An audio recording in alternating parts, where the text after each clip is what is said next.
এটা একদম fresh fresh করি তাহলে গোশটা খেতে মজা লাগবে।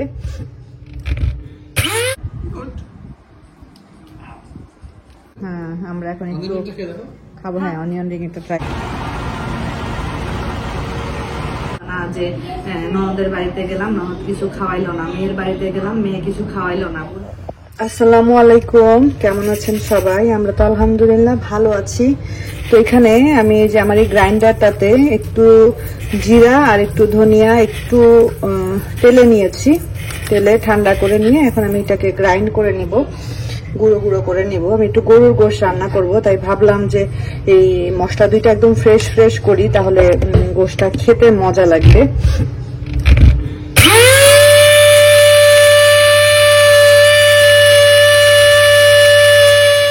এই তো একদম সুন্দর মতো গুঁড়ো হয়ে গেছে। এটাকে এখন আমি একটা এয়ার টাইট বক্সে ভরে রেখে দিব।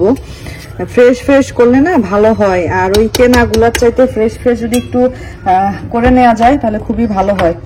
তো এই যে সুন্দর করে আমি একটা বক্স নিয়ে নিয়েছি, এর মধ্যে এখন ভালোভাবে করে নিব। আর এই ব্রাশটা এটার সাথেই দিয়েছিল যাতে সুন্দর করে এটাকে ক্লিন করা যায়। আমি এখনো পর্যন্ত কিন্তু এই ভিতরে এটাকে ধুই নাই, পানি দেই নাই। আমি জানি না পানি দিলে ঠিক থাকে কিনা বা নষ্ট হয়ে যায় কিনা, আমি এখনো পর্যন্ত পানি লাগাই নাই। আর সবসময় এই ড্রাই মশলাগুলোই আমি এটাতে গুঁড়ো করি আর কি। তো নেই করি, ঠিক আছে তাহলে। এই তো আমি হলো গরুর গোশ রান্না করব, এই কারণে হলো ওই যে জিরা আর ধনিয়ার যে মশলা সেটা করলাম। আর গরুর গোশটাকে খুব ভালোভাবে সুন্দর করে পিস পিস করে কেটে নিয়েছি। এর মধ্যে আমি এখন কাটা পেঁয়াজ দিলাম, দারচিনি, তেজপাতা, ছোট এলাচ, বড় এলাচ, লবঙ্গ, আস্ত গোলমরিচ এগুলো সব দিয়ে নিয়েছি। একটু জয়ফল দিয়েছি, অল্প একটু জয়ত্রী দিয়েছি। এখন দিচ্ছি আদা বাটা, রসুন বাটা, পেঁয়াজ বাটা, এগুলা সব মশলা। তারপরে দিব হলুদের গুঁড়ো, মরিচের গুঁড়ো, তারপরে সেই যে জিরা আর ধনিয়া একসাথে করে করে নিলাম, গ্রাইন্ড করে নিলাম, সেটাও দিয়ে দিব। আর ডাল রান্না করেছি। আর দুপুরবেলার জন্য হলো ডিম ভাজি, আলু ভর্তা, ডাল। আর গরুর গোশটা রাত্রে খাওয়া যাবে, কারণ এটা হতে হতে প্রায় বিকাল হয়ে যাবে।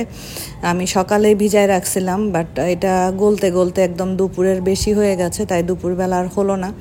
এখন তেলটা দিয়ে দিচ্ছি, লবণটা আমি পরে দিচ্ছি, একটু আগে হাতে মাখাই নেই, মাখাই একটু কষায়ে যখন কষানো হয়ে আসবে তখন আমি এর মধ্যে স্বাদ অনুযায়ী লবণটা দিয়ে দিব।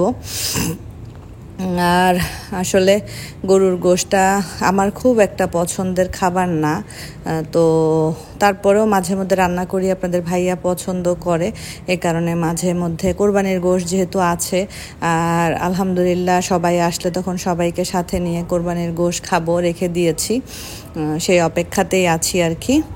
ওইদিকে তো শান্তাবিবকে খাওয়াই দাওয়াই দিয়েছি, ওদের শাওয়ার নেওয়া হয়ে গেছে। আর গরুর গোশটা বসায় দিয়ে আসছি। আপনাদের ভাইয়াও দুপুরবেলা খাওয়া দাওয়া শেষ করে চলে গেছে।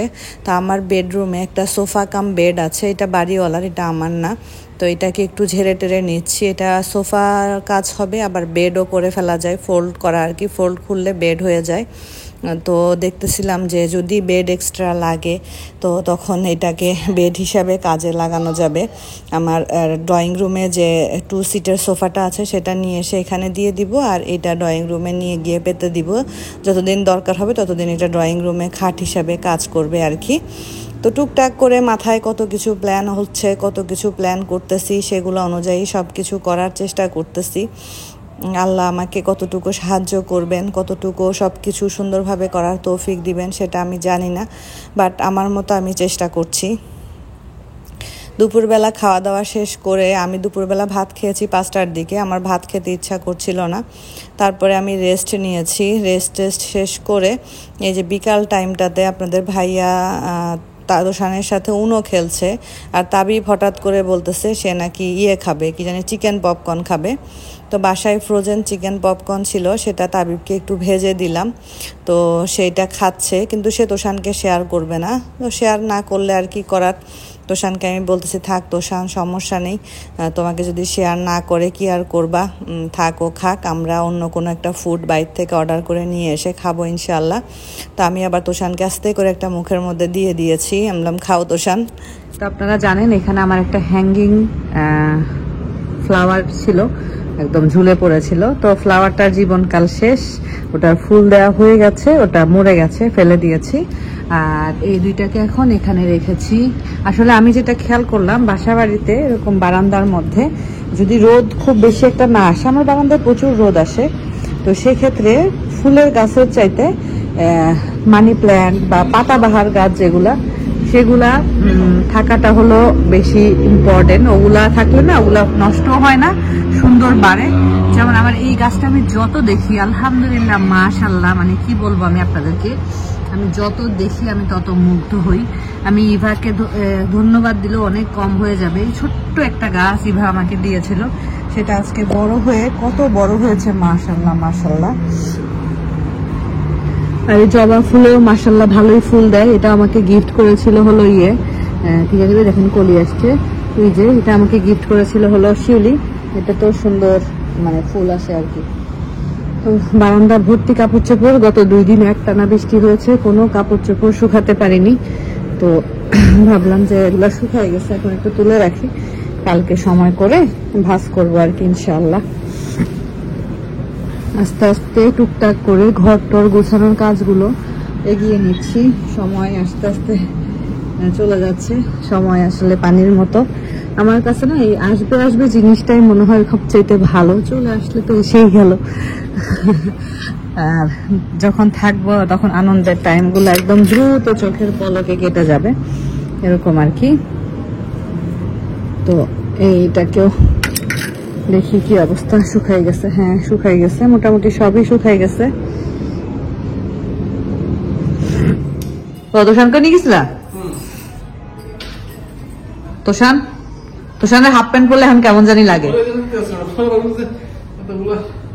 না, সমস্যা নেই, পরা উচিত না এখন আর তোষানের, বাট তাও যেগুলো আছে এগুলো তো পরে ফেলতে হবে না। তোষান ভালো লাগে তোমার হাফ প্যান্ট পরতে? তোষানও হাফ প্যান্ট পরতে লাইক করে না, ভালো লাগে, পড়তে চাও না তো মাঝে মধ্যে? তো আমাদের ফুড আসছে, অনেক দিন ধরে আমার বার্গার খুব খেতে ইচ্ছা করতেছিল, খুবই। দাঁড়া বাবা, এটাই হবে না, হবে, হ্যাঁ খুলে দাও না গো বাবা, আসুক দাঁড়ো। বার্গার খেতে ইচ্ছা করতেছিল, ওই দিনকে আপনাদের ভাইয়া আমার জন্য অন্য জায়গা থেকে খাবার অর্ডার করেছিল। তো ওনারা বার্গারের প্যাকেজ অর্ডার করছে, ওনারা কি করছে, ভুলে বার্গারের প্যাকেজ না দিয়ে অন্য একটা প্যাকেজ আমার জন্য পাঠাইছিল, বা আমার রিজিকে ছিল না। তো হ্যাঁ গো খুলো। তো আজকে বার্গার কিং থেকে অর্ডার করা হয়েছে একটা আলাদা একটা, আচ্ছা এটা ড্রিঙ্কস, এটা হলো ড্রিঙ্কস, একটা কোক, আমি একটা স্প্রাইট দিছি, বরফ ফেলতে হবে, এখানে এত আইস দেয়, এগুলা ফেলতে হবে। পড়লাম কি করবো, ওখান থেকে পড়তেছে। আর হয়তো খাবার এখানে, আপু দেখি হাত দিও না, তো এটা হলো আপনাদের ভাইয়ার বার্গার সম্ভবত, নাকি এটা আমাদের বার্গার জানি না, কারণ আমরা একটা প্যাকেজ অর্ডার করেছি। বাবা একটা প্লেট নিয়ে আসো, তোমার এই যেখানে সব ফুলে পড়ে গেছে। আমি না অনিয়ন রিংটা কখনো খাইনি, আপনার ভাইয়া বললো খুবই মজা, আমার বাসায় অনেকবার আনা হয়েছে, বাট কেন জানি আমার মানে পেঁয়াজের রিং, এই জন্য আর খেয়ে দেখতে ইচ্ছা করেনি। তো আপনাদের ভাইয়া বলতেছে এটা অনেক মজা, আজকে একটা খেয়ে দেখো। আচ্ছা সমস্যা নেই, দেখবো, রাখো এখানে, এখানে রাখো, এখানে রাখো, এখানে রাখো, ট্রাই করো, আমি বের করি, আরো বের করো, আরো বের করো। তো এখানে আরো চিকেন নাগেট গুলো রাখো, দেখি সে এসে বলছে, hey guys look look look at the number 12। It's a number block. Number block দিয়ে নাম্বার 12 বানাইছে। তাবিবের dinner complete. He looks so silly. Looks so silly? তাবিবের ডিনার কমপ্লিট। তাবিব হলো আজকে ডাল দিয়ে ভাত খেয়েছে, খাক না তো দাও দাও। হ্যাঁ ও ডিনার কমপ্লিট করতো, খাবেও না, ও ডিনার করে ফেলছে, ও জাস্ট এটা নিল আর কি। বিসমিল্লাহ বলে খাও, বসো এক জায়গায়। আর এইটা হলো ওই বার্গারটাও বের করো তোষান, ওই বার্গারটাও বের করো, এটা হলো আপনাদের ভাইয়ার বার্গার, সে অর্ডার করেছে। এ কি জানি অর্ডার করলে গো, কি জানি একটা, চলো বিসমিল্লাহ বলে বসে খাও। লিমিটেড টাইমের ইয়েটা একটা অর্ডার করছে আর কি। আর এগুলা তোষানের খাবার দাবার আছে, টুকটাক রাখো, পরে মুছে ফেলা যাবে খাওয়া দাওয়া শেষ করে। তো এই যে হ্যাঁ আমরা এখন একটু খাবো, হ্যাঁ অনিয়ন রিং একটা ট্রাই করবো। বিসমিল্লাহ বসি, তো ঠিক আছে ফুড এনজয় করি। এই তো আমি হাঁটতে বের হয়ে গেছি, আমি আর রাশিদা ভাবি এখন হাঁটবো। লাইটের সামনে দাঁড়ায় আছি, এই জন্য একদম উজ্জ্বল লাগতেছে মুখটা। তো ঠিক আছে, চলুন যাওয়া যাক, আমরা একটু হাঁটাহাঁটি করি। এখন 8:15 মতো বাজে আর কি। তো অন্ধকার হয়ে গেছে, আবার লাইটের কাছ থেকে চলে আসছি, এই জন্য। তো একটু হাঁটাহাঁটি করলে এত ভালো লাগে। দুপুরে তো একবার হাঁটা হয়, তাবিবকে স্কুল থেকে আনতে যাই, তখন মোটামুটি প্রায় 3000 স্টেপ মতো হাঁটা হয়ে যায় আমার। তারপরে রাত্রে হাঁটলে আরো বেশি হয়। তো ভালোই, হাঁটাহাঁটির মধ্যে থাকা ভালো, শরীর স্বাস্থ্য মন সবই আসলে ভালো থাকে হাঁটাহাঁটির মধ্যে থাকলে। তো ঠিক আছে, চলুন যাওয়া যাক। তো আমি আর ভাবি অনেকক্ষণ হাঁটলাম, হাঁটার পরে আমরা একটা লন্ড্রিতে বসেছি। এখানে এমনি বসা যায়, আমরা তো আর লন্ড্রি করবো না। তো এখানে এই যে ভেন্ট মেশিন আছে, এটাতে কফি আছে বিভিন্ন টাইপের। ভাবি বলতেছিল ভাবি চা খাবে না, আমি বললাম ভাবি এখন বাজে রাত 9টা, এখন চা খেলে আমার আর রাত্রে ঘুমাইতে হবে না। তারপরে একদিকে চিপস আছে, একদিকে ড্রিঙ্কস আছে, ওই যে ভাবি বসে আছে। তো যারা এখানে যে লন্ড্রি করতে এসেছেন তারা কাপড় ওয়াশিং মেশিনের ভিতরে দিয়ে বসে ওয়েট করছে। এখানে এসে আমার পুরানো দিনের কথা মনে পড়ে গেল। আমি যখন প্রথম মালয়েশিয়াতে এসেছি তখন তো আমার ওয়াশিং মেশিন ছিল না, আমি ওয়াশিং মেশিন অনেক পরে কিনেছি। তো আমাদের বাসার পাশে, আমার পুরাতন একদম ফার্স্ট বাসার পাশে এরকম একটা, তখন এখনকারগুলা অনেক উন্নত হয়েছে, তখন এত সুযোগ সুবিধা লন্ড্রিতে ছিল না। তবে যেটা ছিল সেটাতে গিয়ে আমি বড় বড় চাদর কাঁথা এগুলো দেখা যেত মাসে 2বার বা 3বার যেতাম, গিয়ে পরিষ্কার করে নিয়ে আসতাম। আর ছোট ছোট কাপড় চোপড় তো বাসায় ওয়াশ করতাম। তো তখন অন্যরকম একটা আনন্দ কাজ করতো যেদিনকে লন্ড্রি করতে যেতাম, কারণ লন্ড্রির কাপড় ওয়াশিং মেশিনে দিয়ে আমরা আমাদের অন্যান্য কাজগুলা করতাম। এই যে এগুলোতে কাপড় আছে, এখন ওয়াশ হচ্ছে, ওয়াশ শেষ হয়ে ড্রাই হবে, এগুলো একদম অনেক হাই পাওয়ারের। আর ওই যে ওই দিকেও কিছু ওয়াশ হয়ে গেছে, ড্রাই হচ্ছে আর কি। এগুলো দেখে আমার খুবই নস্টালজিক লাগছিল, মানে সেই পুরাতন দিনের কথা মনে পড়ে যাচ্ছিল আমার। তো আমি সেটাই বসে বসে ভাবির সাথে গল্প করতেছিলাম। তো আমাদের মোটামুটি হাঁটা শেষ, আমি এখন বাসায় চলে যাব। এই তো হাঁটাহাঁটি শেষ করলাম, শেষ করে বাসায় আসলাম। ইদানিং মোটামুটি ভালোই হাঁটাহাঁটি হচ্ছে, হাঁটাহাঁটি করতেছি। হাঁটাহাঁটির পরে না একটা অন্যরকম এনার্জি কাজ করে। দুপুরে যখন তাবিবকে আনতে যাই, আজকে আবহাওয়াটা খুবই ভালো ছিল না, রোদ ছিল না, গরম ছিল, সুন্দর বাতাস ছিল, বৃষ্টি বৃষ্টি একটা আবহাওয়া হয় না, বৃষ্টি আসার আগে ওরকম একটা আবহাওয়া ছিল আর কি। যাই হোক, আলহামদুলিল্লাহ সুন্দর যাচ্ছে। আর হাতে গোনা কয়েকটা দিন, খুবই অল্প সময় হাতে আছে, আর একদমই কয়েকটা দিন। তো এই দিনগুলা কাটতে একটু কষ্ট হচ্ছে, মনে হচ্ছে কেন দিন যাচ্ছে না, কেন দিন যাচ্ছে না, এরকম লাগতেছে আর কি। তো এই দিনগুলো চোখের পলকে একদম নিমেষেই চলে যাবে। তারপরে দেখা যাবে যে সবাই আসবে, আস্তে আস্তে তাদের যাওয়ার টাইম হয়ে যাবে। তো আমার অনেক পরিচিত আপুরা আছেন এখানে, অনেকেই অলরেডি দাওয়াত দিয়ে ফেলেছেন, অনেকেই বলেছেন যে অন্তত ভাবিকে দেখার জন্য হলেও যেন আমি ওনাদের বাসায় যাই। তো আমি বলছি তোমরা আমার বাসায় এসো, কারণ আমার সত্য কথা বলতে যে আমার উইকেন্ড ছাড়া তো ওইভাবে ঘুরতে যাওয়া হবে না, কারণ তোষানের বাবার অফিস থাকবে। তোষানের বন্ধ, ওইটা তো বন্ধ আমরা জানি, কিন্তু তোষানের বাবার অফিস থাকবে, অফিস তো আরো মিস করতে পারবে না, হয়তো 2-1 দিন ছুটি নিতে পারবে, কিন্তু লম্বা টাইম তো আর অফিস মিস করা যাবে না, বা লম্বা ছুটিও নেওয়া যাবে না। তো দেখা যাবে শুক্র শনি 2টা দিন আমরা উইকেন্ড পাবো। উইকেন্ড গুলোতে ফ্যামিলিকে নিয়ে হয়তো ঘুরতে যাব, বা তাদেরও কেনাকাটা থাকবে, শপিং থাকবে, ওগুলা করব।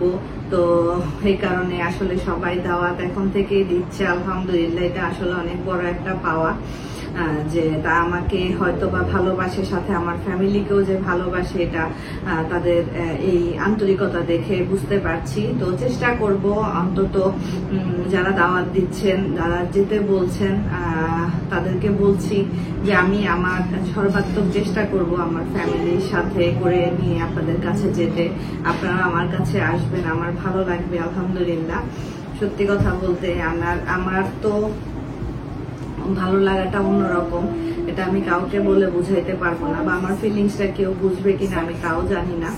আমার ফিলিংস অন্যরকম। হয়তো বা অনেকে ভাবতে পারেন যে আমি ভিডিওতে বলার জন্য এরকম বলছি, আসলে কিন্তু এরকম না, আমার ফিলিংসটা অন্যরকম। আমার ফিলিংসটা বলতে গেলে আমি এখন ইমোশনাল হয়ে যাব, আমি ইমোশনাল হইতে চাচ্ছি না। আমি আমার ফিলিং যেমন তোষানের বাবার ফিলিংসটাও সেম, সে অনেক বেশি এক্সাইটেড। সে এখন থেকেই ঠিক করতেছে এয়ারপোর্টে যাওয়ার সময় তো আমাদের গাড়ি নিয়ে গেলে হবে না, কেমন গাড়ি সে নিবে, কি করবে না করবে সবকিছুতেই সে অনেক বেশি এক্সাইটেড। আলহামদুলিল্লাহ আলহামদুলিল্লাহ। সত্যি কথা বলতে আপনারা অনেকে এক্সাইটেড, যারা আমাকে চিনেন না, জানেন না, দেখেন নাই কখনো, তাদের মধ্যে অনেকে আছেন যারা অনেক বেশি এক্সাইটেড। তো আমি আসলে আমার এক্সাইটমেন্ট এমন যে আমি প্রকাশ করে ফেলি, তো কি আর করব বলেন, আমি প্রকাশ করি বেশি, এটাই হলো সমস্যা। আর প্রকাশ করাটা খারাপ কিছু না, কারণ প্রকাশ করলে আপনার মনের মধ্যে একটা কি কাজ করছে সেটা একটা মানুষ বুঝতে পারে। আবার কিছু কিছু জিনিস আছে প্রকাশ করা উচিত না, তো সবাই তো আর একরকম হয় না। আর আমার ফিলিংস গুলা আমি যদি আপনাদেরকে বুঝাইতে পারতাম তাহলে হয়তো আপনারা বুঝতে পারতেন। যাই হোক, সেই সব বিষয়ে আর কথা না বলি, এখন আস্তে আস্তে গোছগাছ শুরু করতে হবে, আস্তে আস্তে আমাদেরকে প্রস্তুতি নিতে হবে, আস্তে আস্তে ঘরের ক্লিনিং এর কাজগুলো আমি আগে থেকেই করে ফেলবো, যাতে করে পরে আর এইসব ঝামেলাতে আমাকে যেতে না হয়। আমার ভাবি বলতেছিল রান্না বান্না করতে হবে না, আমরা সবসময় বাইরে খাবো। আমি বলছি বাইরের খাওয়ার তোমার কয়দিন ভালো লাগবে? ভাবি বলতেছে তুই তো তাহলে রান্না করতে করতে তোর দিন চলে যাবে, রান্না করা সবাইকে খাওয়ানো। আমি বলতেছি কোনো সমস্যা নেই, আল্লাহ ভরসা। আমার মেহমানদারি করে অভ্যাস আছে, আমি আগে পারতাম না, এখন পারি। আর তোমরা আমার মেহমান না, তোমরা আমার ফ্যামিলির মানুষ। তোমাদেরকে আমি যদি কিছু নাও খাওয়াই তাও তোমরা গিয়ে বলবা না যে ননদের বাড়িতে গেলাম ননদ কিছু খাওয়াইলো না, মেয়ের বাড়িতে গেলাম মেয়ে কিছু খাওয়াইলো না, বোনের বাসায় গেলাম বোন কিছু খাওয়াইলো না, এটা তোমরা বলবা না। বা তারা আদর যত্ন করলো না, এটা তোমরা বলবা না। এইটুকু বিশ্বাস আমার আছে, তাই তোমাদেরকে নিয়ে আমার কোনো টেনশন নাই। আমার ভাই ভাবি মা, আমার ভাইয়ের বাচ্চা কাচ্চা, এই তো আমি চেষ্টা করব তাদেরকে সর্বাত্মকভাবে আন্তরিকতার সহিত সুন্দরভাবে সময়গুলো কাটানোর। আর হাতে গোনা মাত্র কয়েকটা দিন, এই কয়েকটা দিন আমার কিভাবে যাবে আমি জানি না। তো সবাই ভালো থাকেন, সুস্থ থাকেন। আজকের মতো আমি বিদায় নিচ্ছি, আল্লাহ হাফেজ।